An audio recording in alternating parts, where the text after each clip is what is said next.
So people often ask me, do you believe in God?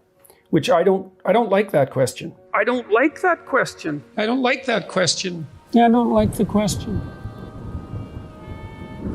People have asked me whether or not I believe in God, and I've answered in various ways. No, but I'm afraid he probably exists. That's...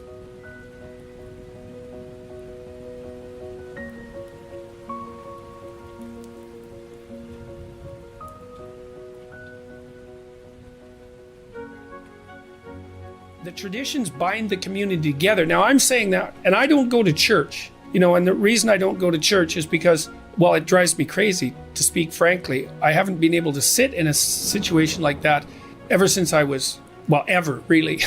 That's really the truth of it, ever. I'm not convinced that that's a good thing, because I do believe, and I've had good conversations about this with Jonathan Pageau, I do believe that communal return to the source of the community's ethics is actually a necessary thing. And maybe I'm atoning for my past sins by doing these biblical lectures at the moment, which is something that's communal. And then, because there's also something about going where a bunch of other people are to reaffirm your commitment to the good that you're all aiming at, that's got some power in it. And I don't think that that's something that we should forego. I think it's dangerous. I mean, look, even if you're cynical about church, and I guess I would put myself in that category, it's certainly the case that communal church going in the 1950s, say, provided the average person with at least an hour a week where they were contemplating, no matter how poorly, the purpose of ethics in life and the idea of a higher purpose and a higher meaning in life. And you got to think that spending an hour a week thinking about that is better than never doing it at all. I don't know how that tradition can be revivified in a meaningful way, but I really do think it's a catastrophe that we've lost it, because we don't have a center, an ethical center that holds our community together. And the consequence of that is that we're fragmenting quite badly. But what you see there is if you view someone with love, then it's incumbent upon you to treat them as if they're valuable. And then the more you treat other people as if they're valuable, the better person you are. That just comes along for the ride in some sense. So none of that seems questionable to me. That seems solid. And so then maybe the more love you view other people with, the higher the moral demand that's placed on you. And then I would say too, well then, that's another reason why it's so important to be truthful and in some sense to be good, because it isn't obvious to me that you can withstand that moral load if you're compromised by too much sin. It's too much. And that's another thing that we're not very good at teaching young people about. We shouldn't do that. It's like there's a sanctimonious authority that goes along with that that's the wrong tone. It's more like,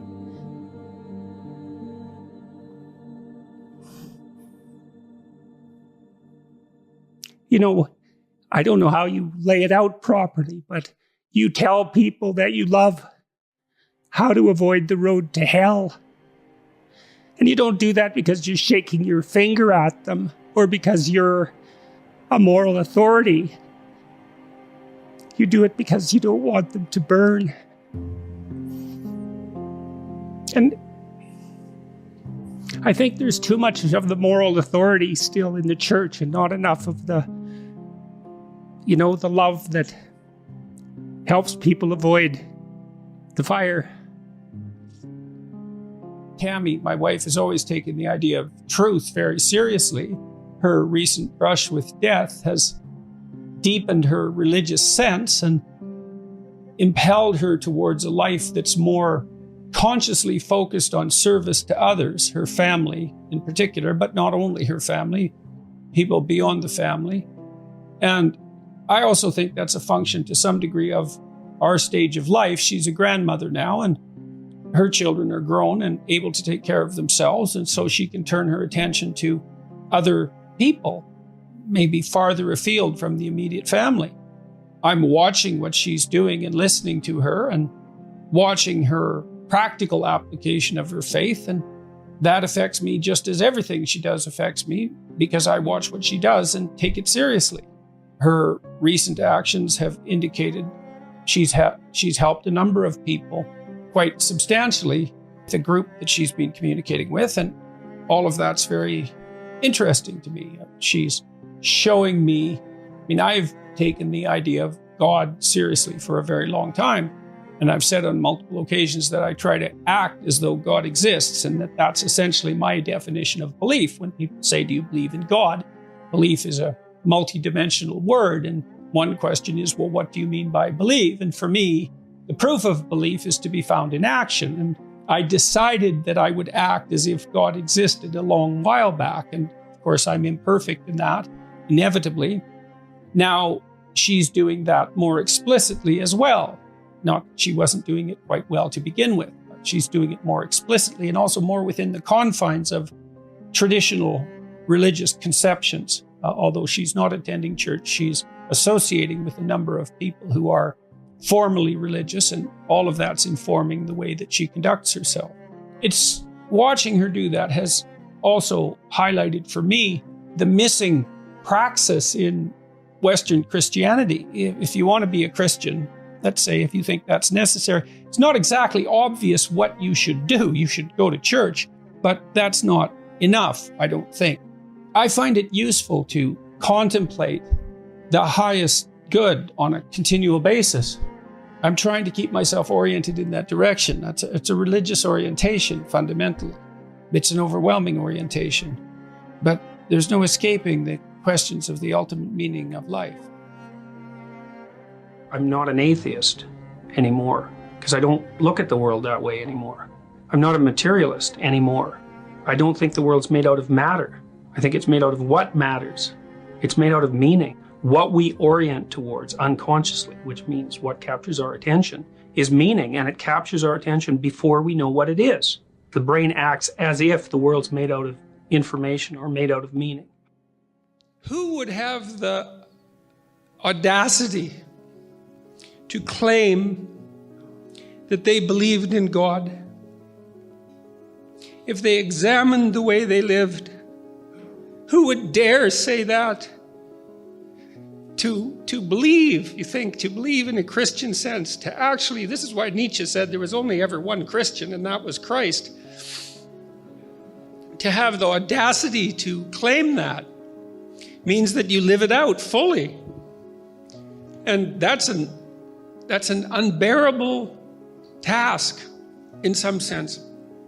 To be able to accept the structure of existence, the suffering that goes along with it, and the disappointment and the betrayal, and to nonetheless act properly, right? To aim at the good with all your heart, right? To dispense with the malevolence and your desire for destruction and revenge and all of that, and to face things courageously and to tell the truth, to speak the truth and to act it out. That's what it means to believe.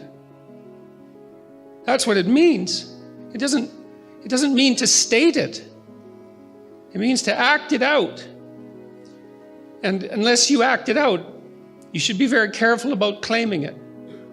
And so I've never been comfortable saying anything other than I try to act as if God exists, because God only knows what you'd be if you truly believed. If you think about it in some sense, that's the central idea in Christianity, is that if you were capable of believing, it would be a transfiguring event, a truly transfiguring event. And I know people experience that to one degree or another, but we have no idea what the limit of that is. And we have no idea what the possibility is within each person if they lived a life that was maximally courageous and maximally truthful. Because maybe you're running at 60% or 70% or 20% and at cross purposes to yourself. God only knows what you'd be if you believed. And so, I try to act like I believe, but I'd never claim that I manage it. So you can think about Christ from a psychological perspective, and the critic, my critic, this particular critic that I've been reading, said, well, that doesn't differentiate Christ much from a whole sequence of dying and resurrecting mythological gods. And of course, people have made that claim in comparative religion, Joseph Campbell did that, and Jung to a lesser degree, I would say, but Campbell did that. But the difference, and C.S. Lewis pointed this out as well, the difference between those mythological gods and Christ was that there's a representation of, there's a historical representation of his existence as well. Now you can debate whether or not that's genuine. You can debate about whether or not he actually lived and whether there's credible objective evidence for that, but it doesn't matter in some sense because this, well, it does, but there's a sense in which it doesn't matter because there's still a historical story. And so what you have in the figure of Christ is an actual person who actually lived plus a myth. And in some sense, Christ is the union of those two things. The problem is I probably believe that, but I don't know. I'm amazed at my own belief and I don't understand it. Like, because I've seen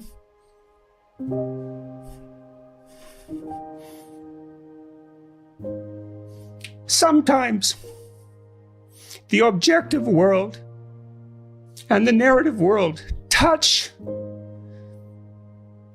You know, that's Jungian synchronicity. Yeah. And I've seen that many times in my own life. And so in some sense, I believe it's undeniable. You know, we have a narrative sense of the world. For me, that's been the world of morality. That's the world that tells us how to act. It's real. Like, we treat it like it's real. It's not the objective world. But the narrative and the objective world touch. And the ultimate example of that, in principle, is supposed to be Christ. But I don't know what to, that seems to me oddly plausible. But I still don't know what to make of it. It's partly because it's too terrifying a reality to fully believe. I don't even know what would happen to you if you fully believed it. But are you a prophet? See, to say yes or no, I have to think about how I might be conceptualized, how what I'm doing might be conceptualized. No, I think I see myself as a psychologist, and fundamentally, I am a psychologist. I'm a behavioral psychologist, and I got very interested in psychoanalytic thinking, especially the Jungian variants, and I'm a professor, and I'm doing that, you know, on a much larger stage, let's say, but that's really what I'm doing. And so it's a combination of those two things. And I speak about religious matters, but I don't see myself as a religious leader. I don't want to make that.